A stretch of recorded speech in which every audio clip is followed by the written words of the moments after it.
জিমাফ্রো টি10 সম্পর্কে কথা বলতে চাই। টুর্নামেন্টটা শেষ হয়েছে এবং টুর্নামেন্টের শিরোপা জিতেছে বাংলাদেশের দল জোবার্গ বাংলা টাইগার্স।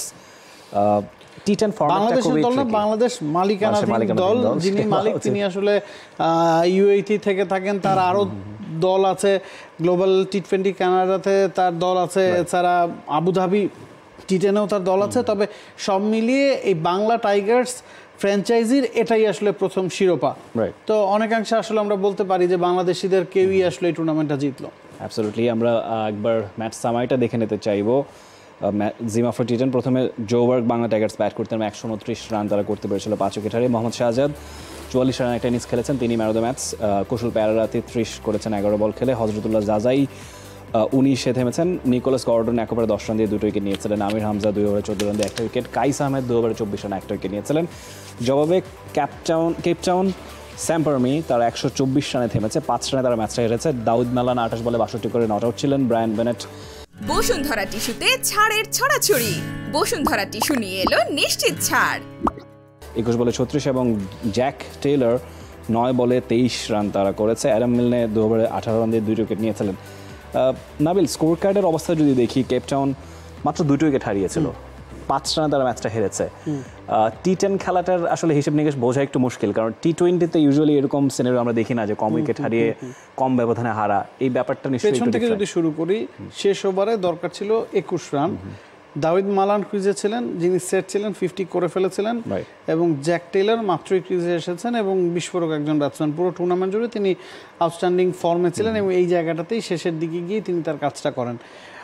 বোলিংয়ে ছিলেন মুচাওয়া, যিনি জিম্বাবুয়ের লোকাল ক্রিকেটার। খুব বেশি মানুষ হয়তো তাকে চিনবেন না। শেষ ওভারটা করার দায়িত্ব তার উপর ছিল, কারণ এর আগের 2টা ওভার লুকউড এবং অ্যাডাম মিলনে করেছিলেন। তো 6 বলে 21 রান দরকার। প্রথম 2 বলে 2টা 6 কনসিড করেছেন মুচাওয়া, যিনি 2 ওভারে 41 রান দিয়েছেন। আপনি যদি স্কোর কার্ড দেখেন মনে করবেন তিনি খুব খারাপ করেছেন, তবে দিন শেষে ম্যাচ জয়ের নায়ক কিন্তু ওই মুচাওয়া। 2 বলে যখন তিনি 2টা 6 কনসিড করেছেন, তখন 4 বলে 9 রান দরকার। প্রতিটা বলে সিকান্দার রাজা, যিনি ক্যাপ্টেন, বা লুকুর যিনি মিড অফে ছিলেন, প্রতিটা বলে মুচাওয়ার কাছে এসেছেন, তাকে শান্ত করেছেন, তিনি দম নিয়েছেন, সময় নিয়েছেন। আমরা জানি টি20 তো আপনাকে নির্ধারিত সময়ের মধ্যে একটা খেলাটা শেষ করতে হবে, কিন্তু যখন আপনি শেষ ওভারে চলে যান তখন কিন্তু ওই টাইম বাইন্ডিংসটা থাকে না।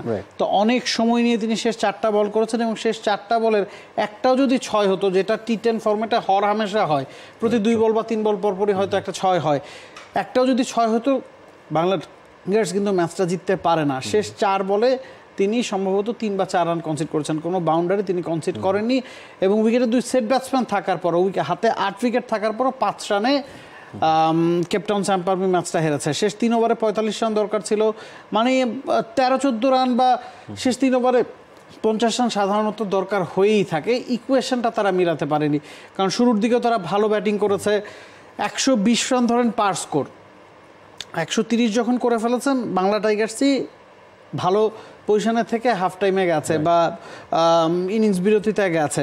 তো 130 মানে ফাইনালে সেটা আরও একটা চাপ থাকে। তবে মালান পুরো টুর্নামেন্ট জুড়েই ভালো ফর্মে ছিলেন, সেই ফর্মটাকে তিনি ফাইনালেও ক্যারি করেছেন। তবে ফিনিশিং টাচটা দিতে পারেন এবং ফিনিশিং দেওয়ার কাজটা হয়তো জ্যাক টেলর ছিল। 2টা 6-এর পরে মালান একটা বল মিস করেছেন, একটা বলে সিঙ্গেল নিয়েছেন। তিনিও যদি ট্রাই করতেন, এবং মুচাওয়াকেও আসলে ক্রেডিটটা দিতে হবে যে মাথা ঠান্ডা রাখতে পেরেছেন, কারণ এই ধরনের ফরম্যাটে শেষ ওভারে যে কোনো কিছুই সম্ভব। সেই জায়গায় ক্যালকুলেশন মিসে 21-এর জায়গায় যদি 15 দরকার হতো, তাহলে কিন্তু আসলে জোবার্গ ম্যাচটা জিততে পারে না। ওই জায়গাটাতেই আসলে পার্থক্যটা। অ্যাবসলিউটলি। টি10 অনেক এক্সাইটিং একটা ফরম্যাট, টি20-র চেয়েও আরও অনেক বেশি রান আমরা দেখে থাকি। For more updates, subscribe to our YouTube channel and click on the bell icon. Follow us on Facebook and Instagram.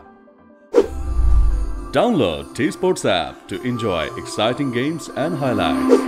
Visit tsports.com.